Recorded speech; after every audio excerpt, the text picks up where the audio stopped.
Kamusta mga bro? Nandito tayo ngayon sa Desk Marketing or Yamaha One. Dito lang yan sa Lilia Avenue, Cogon Rotonda, Ormoc City. Sa mga gusto mag-inquire, pwede kayong tumawag sa telephone number nila or sa cellphone number na nasa screen. Or pwede din kayong mag-chat sa Facebook page nila na Desk Marketing Ormoc Yamaha One.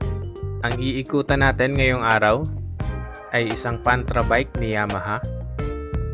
Ito ang YTX 125. Magsimula tayo sa headlight. Kung mapapansin nyo, medyo nakaangat siya. Hindi talaga ganyan yung angle niya. Pero i-adjust naman yan kapag may kumuha na or i-release na. Pero yun, meron siyang round headlight. Naka-halogen bulb pa. Then meron siyang park light dito sa baba. Sa signal lights naman, ganun din, naka-bulb type pa. Tapos sa baba ng headlight is meron siyang Yamaha na logo. Baba tayo konti, andito yung busina niya na disc type. Then sa front suspension is naka-telescopic fork. Yung braking system dito sa harap is mechanical leading trailing. So hindi pa siya disc brake. Naka-rims yung kanyang gulong. Tube type pa to. And then, ang tire size niya is 3.00 by 17. And then, dito sa front fender is naka-satin black yung finish niya. Plastic material pero matibay din. Then, gusto ko tong sa likuran na part. Kasi hanggang baba siya. So, hindi mo na kailangan ng fender extension or fender extender para hindi ka matalsikan ng putik. Dito naman tayo sa likod. Ito yung kanyang taillight. Bulb type pa rin to. Then dito sa ilalim meron yung transparent na part. And yun yung ilaw sa plate number niya. Yung kanyang signal lights is same lang dun sa harap. Bulb type din. Pagdating dito sa rear fender, mahaba siya. Then malaki rin.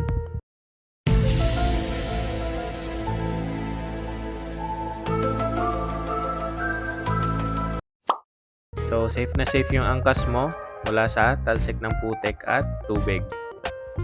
Meron din siyang side reflector dito sa gilid, magkabilaan to. Sa suspension naman dito sa likod, meron kang dual shocks sa isang side pa lang. So, magkabilaan meron kang 4. Kaya kayang-kaya nitong magkarga ng mga mabibigat na bagay. And unlike sa ibang Pantra bikes, paglabas pa lang sa kasa, meron ka ng 4 na shocks.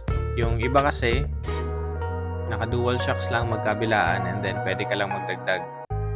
So ito, 4 na agad. Sa apakan naman ng back ride, hindi ko alam kung anong tawag dito.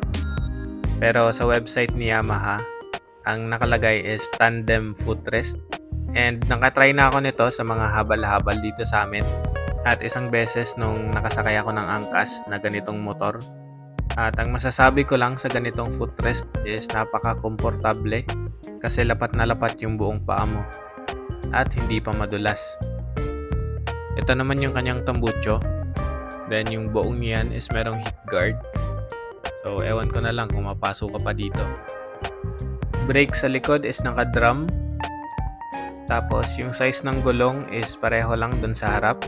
3.00 by 17. Then tube type. Sa foot peg naman dito sa kanan, covered siya ng goma. Then hindi pa siya foldable. Tapos ito yung brake pedal. And meron siyang kickstart. Then ito yung kanyang makina. And hindi pa to FI mga bro. Carburetor pa to. Dito sa kabila meron siyang chain guard. Tapos ayun yung sprocket. Then ito yung foot peg. Yung gear shifter naman niya is full peg, hindi siya single shifter. Then syempre ito yung side stand and center stand. Ang color variant pala nito ay blue and itong nasa gilid is plastic lang to. Pero meron siyang steel tank sa loob. Then meron siyang decals dito. At Yamaha logo na gel type. Dito sa taas, piano black yung kulay niya. Then silver yung tank cap. Ang fuel tank capacity ni YTX ay 7.6 liters.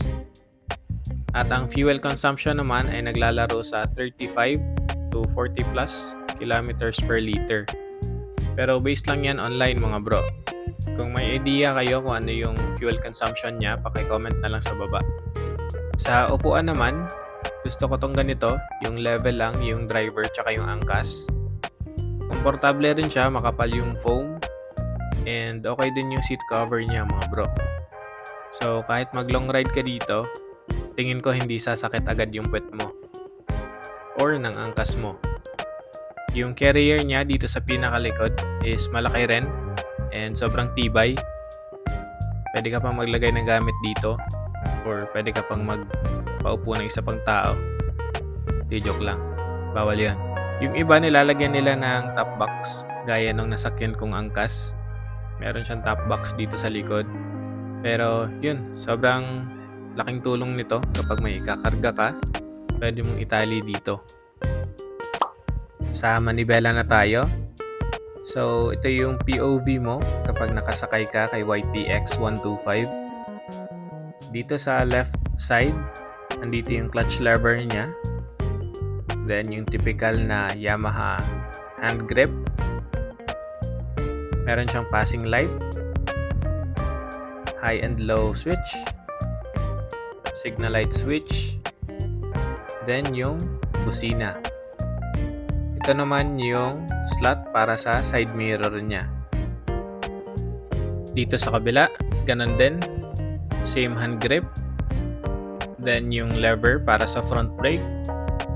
Then yung electric starter button. At slot para sa side mirror. Sa gitna, andito yung susian. At ito yung susi.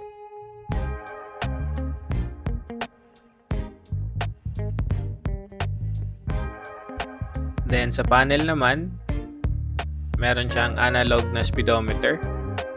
Sa gitna naman yung odometer niya. Sa right side, meron siyang indicator para sa neutral, signal lights, at high beam. At yun mga bro, dito nagtatapos ang ating walk around review kay Yamaha YTX 125. Comment na lang kayo kung anong masasabi nyo sa motor na to. And kung sulit pa ba siya bilhin ngayong 2026. So yun mga bro, sa susunod ulit.